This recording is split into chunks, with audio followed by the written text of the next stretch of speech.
Você também tem a sensação, às vezes, de que os anos 90 parece assim que foi ontem? Eu quero falar um pouquinho sobre isso, essa sensação dos anos 90 ser tão recente, mas na verdade, ó, já tá muito, mas muito distante.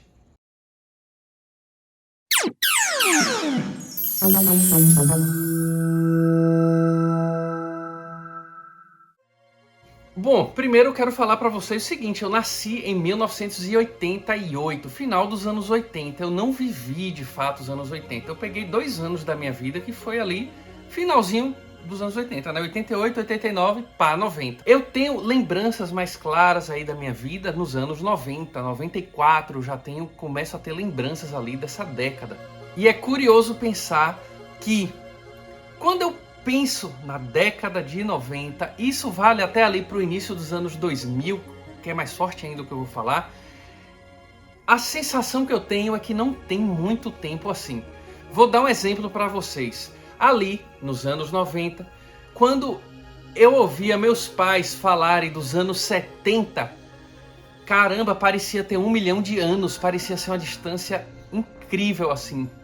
E se parar para pensar, era uma distância de 20 anos. Agora vamos pegar anos 90, 2024. Quanto tempo já tem? Galera, já são 34 anos. Sabe o que é que isso quer dizer? Já existe mais tempo entre 2024 e os anos 90 do que os anos 90 e os anos 70. E é curioso essa percepção que as gerações vão tendo do seu próprio tempo aí, né? Porque eu acho que se hoje em dia, 2024, você perguntar para uma pessoa que nasceu nos anos... Vamos botar assim, há 10 anos atrás, para uma criança que está com 10 anos de idade, se ela pensar nos anos 80, nos anos 90, vai parecer também que foi há 1 milhão e não sei quantos anos. Mas a sensação que eu tenho às vezes, eu quero saber se você que assiste esse vídeo da minha geração também tem, eu adoraria saber que você colocasse nos comentários, é que não, bicho, que foi ontem. Foi ontem, não tem muito tempo assim. Bom, pessoal, eu nasci no interior, em Conceição do Coité, uma cidade na época bem menor do que era hoje, mas hoje ainda não é uma cidade grande, é uma típica cidade do interior. Eu vivi lá até o ano de 2006. Quando foi 2006, eu vim para a capital aqui, Salvador, Bahia, e tô morando desde então aqui em Salvador. Mas às vezes eu penso, caramba, 2006 vai fazer 20 anos. Caramba, velho, 20 anos, eu fico sem acreditar que daqui a 2 anos, 2006 faz 20 anos. E às vezes eu penso, bicho, a sensação que eu tenho de estar em Salvador, de estar morando aqui, claro, não é aquela novidade, mas é que parece que eu ainda vim ontem, parece que eu ainda tenho muita coisa para acontecer aqui e para dar um rumo na minha vida. E a sensação é que 2006 não parece ter 20 anos, e 20 anos, muitas já foram 2 gerações. 2 gerações aí que nasceram, cresceram e que já enxergam 2006 como uma coisa super antiga mesmo, que eles nem têm ideia de que em 2006 o smartphone ainda não era tão popular assim, e a gente usava muito celular que era só para conversar mesmo, trocar SMS ou fazer ligações de 3 segundos para não pagar. Enfim, coisas do tipo assim. E que em 2006 a gente ainda ia para locadora alugar filmes. Claro, já começava a baixar uns filmes ali e tal, mas ainda não era tão comum assim. O streaming nem existia. Tem gente que nasceu na era streaming que nem tem noção do que eram as locadoras. E é essa mesma sensação que eu tenho com os anos 90. E pessoal, os anos 90 passar, eu acho assim que viver essa época, uma época pré-internet ali ainda, né? Numa época que, digamos assim, tinha internet com acesso super, mas super limitado mesmo. No final dos anos 90 foi quando a internet começou a chegar de fato na casa das pessoas, a internet discada. E foi uma época tão legal de se viver no interior, e de se viver, eu acredito, na verdade, em qualquer lugar, mas no interior tinha uma coisa mais especial, na minha opinião, porque é algo que eu não vejo isso acontecer na capital. Quer dizer, nem no interior existe mais, né? Mas na capital eu imagino que era um pouco parecido como é hoje, nesse sentido, porque no interior a gente tinha a rua pra gente brincar. A gente tinha a rua como um espaço, como um prolongamento da nossa casa. O sentimento de pertencimento, de pertencer à minha rua ali, era como se ela fosse realmente uma extensão da minha casa. Porque eu estar muitas vezes ali na frente de casa, era um ambiente em que eu me sentia super à vontade com meus amigos, que a gente fazia um monte de besteira para dar risada sem ter vergonha nenhuma de pessoas passando muitas vezes. Era muito... E a rua era um espaço muito necessário pra gente que era criança naquela época. Era certeza, galera, certeza. Depois das 3 horas da tarde, quando davam as 3h30 para as 4 horas, estava todo mundo ali da vizinhança na rua. E a gente era muito acostumado a jogar bola, futebol, aqui a gente chama baba, né? O baba de rua, que tem gente que chama pelada, né? Que, bicho, era clássico. Minha rua demorou um tempo para calçar, então por muito tempo foi uma rua de areia e era perfeito para jogar bola na rua de areia, velho. Era uma maravilha. E a gente centrava muitas brincadeiras ali no futebol. Tinha já a galera que era certo, velho. Não precisava marcar não, entendeu? 3h30 da tarde, 4 horas, pá, já tava ali na rua esperando, sentado no passeio. Aí saiu outro amigo, saiu o vizinho ali. Era uma maravilha. E com o tempo a gente ia inventando outras brincadeiras. Ficou a época da bicicleta, que ficou meio moda bicicleta. Aí a gente tinha, tipo, meus pais deram uma bicicleta para eu e pro meu irmão. Eu tenho 2 irmãos, mas eu tinha um irmão que tinha só 1 ano de diferença, que a gente tinha meio que as mesmas brincadeiras. O outro irmão já era mais velho, né? E aí a gente tinha uma bicicleta e nossos amigos tinham bicicleta. A gente pegava as bikes e ficava dando volta, descobrindo novos espaços na cidade. A cidade e o espaço público era realmente um prolongamento, um espaço de descoberta e de interação física, aquela coisa de tentar subir numa árvore, de subir num muro alto. E às vezes você tá no muro e na hora de descer você pensava, caramba, não vou conseguir descer isso, subir deu até, mas para descer dá medo. E de ter essa interação, de chutar a bola cair num terreno baldio e você ter que pular uma cerca de arame farpado e se furar nos espinhos do mato do terreno baldio para conseguir pegar a bola. Ou de chutar a bola no portão do vizinho e o vizinho pirar porque a gente tá jogando bola na frente da casa dele e tá manchando o portão com marca de bolada. E coisa do tipo da rua ser um espaço de interação mesmo, da gente conhecer cada cantinho da nossa rua. 6 da noite, quando o dia tava começando a escurecer, era o momento que a gente sentava ali no passeio e ainda, bicho, conversava, resenhava pra caramba, dava risada, falava um monte de bobeira pra dar risada. Era tão fácil dar risada naquela época, né? E o tempo inteiro a gente tava centrado ali numa relação entre a gente e os nossos amigos e desenvolvendo de uma forma muito forte mesmo uma amizade. Com o tempo isso veio se remodelando, aí veio a internet, final de semana, que é quando a gente podia usar a internet de escada, né? Sabadão, depois das 2, domingo o dia inteiro.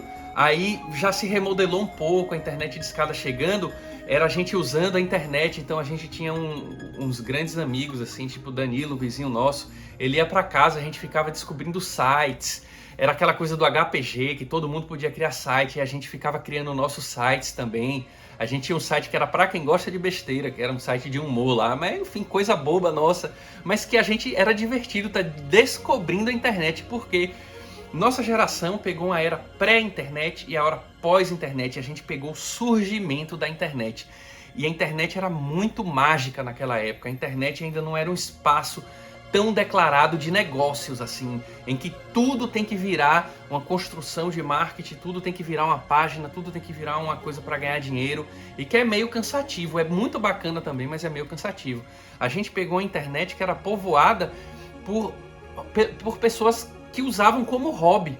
Então você criava uma página por prazer, por hobby, você visitava outras páginas por prazer, por hobby, que era criado por outras pessoas que também estavam fazendo isso por prazer e por hobby.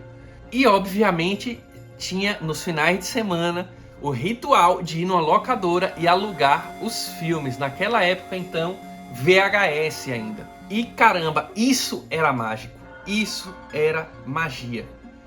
Tanto quanto as brincadeiras, tanto quanto as resenhas, era a magia de ir numa locadora, alugar filmes, chegar em casa já direto, ó, papum, botou no videocassete um que você já tava louco pra assistir, entendeu? Tinha essa coisa, essa ansiedade por um filme, porque hoje no streaming tá tudo tão já disponível que existe sim uma ansiedade, mas é diferente porque você sabe que tá ali a qualquer momento. Na locadora existia ansiedade de você saber que ia chegar um lançamento, porque na semana passada você já tinha perguntado pro cara da locadora quais são os lançamentos que estão para chegar, e o cara já lhe avisava, ó, tal filme tá chegando. Às vezes já tinha um filme que era muito esperado, e ele falava, ó, semana que vem tá chegando aí o Titanic, tá chegando não sei qual, o novo do Schwarzenegger. E poxa, a gente já ia na outra semana louco para alocar aquele filme, porque a gente sabia que ia ser disputado. Era essa coisa, tinha filmes que tinha uma concorrência entre os clientes. Por mais que o dono da locadora pegasse uns 30, você chegava lá e sempre estava já tudo alugado.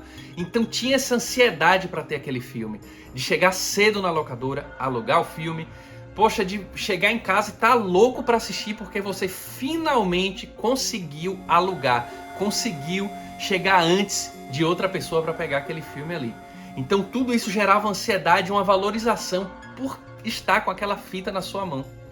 E é engraçado como tudo naquela época parecia estar mais limitado e era mais limitado, e por isso a sensação do prazer de ter certas coisas, mesmo que alugadas, eram incríveis. E essa coisa da interação única possível, ser interação humana, no máximo interação à distância, era você mandar carta para alguma pessoa. E aí quando surgiu a internet, tudo bem, tinha o chat da UOL, tinha o MSN, onde as coisas foram se remodelando e ainda tinha uma magia, porque a vida offline ainda se separava da vida online, né? Eu lembro, por exemplo, quando a gente começou a baixar MP3, bicho. MP3 no Kazaa, Emule. Quem lembra Kazaa, Emule, Napster? Eu já cheguei a baixar coisas no Napster. E caramba, na internet de escada era um sofrimento, porque a gente não conseguia baixar uma música assim. Não era num dia, velho. Baixei e já vou ouvir. Não era assim de jeito nenhum. Você baixava, você deixava lá, ó. Baixando. Não conseguia no sábado, esperava o domingo inteiro. Às vezes tinha que esperar o outro final de semana. Mas quando baixava, você poder ouvir aquele MP3 era uma maravilha. E eu e os meus irmãos, a gente era assim, ó. A gente baixava tudo que a gente queria. Na época eu tava louco por System of a Down, meu irmão pelo Korn, essas bandas do New Metal que era moda na época. E aí a gente ficava baixando. Meu outro irmão também baixava as músicas que ele gostava. Quando chegava final do mês, a gente conseguia baixar assim 13 músicas, 14 músicas, pra você ter ideia, em um mês. Aí o que é que fazia? Meu irmão tirava o HD do computador, levava para uma loja de informática, o cara tirava do HD e conseguia fazer cópia em um CD, porque a gente não tinha gravador de CD ainda na época. E aí meu irmão chegava em casa e falava, tá aqui os CDs com os MP3 que a gente baixou. E velho, poder pegar aquele CD, colocar no aparelho de som, naquele aparelho de som 3 em 1, que ainda tinha toca-disco, toca-fita e toca-CD, com aquelas caixonas de madeira bonita que a gente tinha em casa, e poder ouvir aquelas músicas nas alturas, velho. A gente botava quase no último volume, ouvia aqueles rock e tal. Putz, era magia pura. A gente ficava um dia inteiro na frente do som, porque não tinha celular para distrair. O computador ficava na outra cômoda da casa e o som na sala, às vezes. O computador às vezes ficava em outro lugar lá em casa. Então as coisas eram separadas. Você queria ouvir música? Vai para a salinha onde tinha o som e ficava ali, na frente do som, assim, ó. Porra, essa parte, velho, caramba. Voltava a música, desenvolvendo um afeto por aquele gênero, e ouvir música era só ouvir música. Estar no computador era só estar no computador. Estar na rua com os amigos era só estar na rua. Estar assistindo um filme que você alugou na locadora era só estar assistindo um filme que você alugou na locadora. Cada coisa era cada coisa. Hoje em dia você assiste um filme com o celular na mão, conversando com a pessoa, para o filme para ouvir um áudio que te mandaram. Você está ouvindo música enquanto você está com fone de ouvidos, porque você está ouvindo através do celular, enquanto você está indo resolver uma coisa, enquanto você está lavando a louça, enquanto você está na academia, ou enquanto você está trabalhando com alguma coisa, redigindo algum texto. As coisas não estão mais tão separadas assim, né? A gente está muito multifuncional. E por que eu acho que tem essa sensação dos anos 90 e o início dos anos 2000 ter sido ontem? Porque a gente foi a última geração que aproveitou essas coisas tão únicas. E eu acho que isso é tão marcante, a gente vê que isso não existe mais hoje, que a sensação é que realmente, de alguma forma, isso está aqui dentro da gente ainda, por a gente ter sido a última geração a aproveitar isso e ter isso carimbado de uma forma tão marcante, que eu acho que a gente ainda tem essa sensação dessa época ainda estar viva. E principalmente a gente que vive, de certa forma, cercado dessa nostalgia, de aparelhos da época, de câmeras da época, de fitas da época, acessórios da época. De alguma forma, isso reacende essa chama dessa época e faz a gente pensar, poxa, não tem tanto tempo assim. Mas tem, já se passaram mais de 30 anos. Bom, galera, esse foi o vídeo de hoje. Eu espero que você tenha curtido um papo sincero. É um papo sincero, não planejei nada aqui, só queria conversar com vocês e adoraria saber se você tem essa mesma sensação que eu tenho Deixa aí nos comentários, a gente se vê na próxima. E não esqueçam nunca, o VHS vive!